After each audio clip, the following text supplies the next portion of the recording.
In today's video, I'm going to show you how to log into AnyDesk step by step so you can access your account quickly and get connected without confusion. If you've ever opened AnyDesk and wondered where the login option is, don't worry. This guide will walk you through it in a simple and easy way. And before we begin, make sure you hit the like button and subscribe for more helpful software tutorials just like this. Alright, let's get started.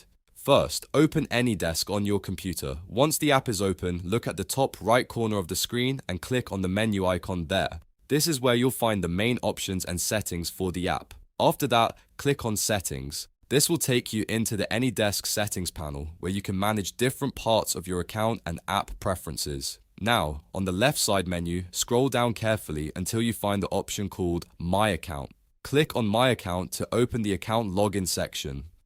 This is the area where you can sign in using your AnyDesk account details. Next, type in your email address in the email field. Then enter your password in the password field. Make sure the information is correct because a small typo can prevent the login from working. Once everything is filled in, click the login button. AnyDesk will now verify your details and sign you into your account. After you're logged in, you'll have access to your account features and settings, making it easier to manage your AnyDesk usage. And that's it. You've successfully completed the AnyDesk login process. If this tutorial helped you out, please give it a thumbs up and subscribe for more easy step-by-step tech videos. Thanks for watching, and I'll see you in the next one.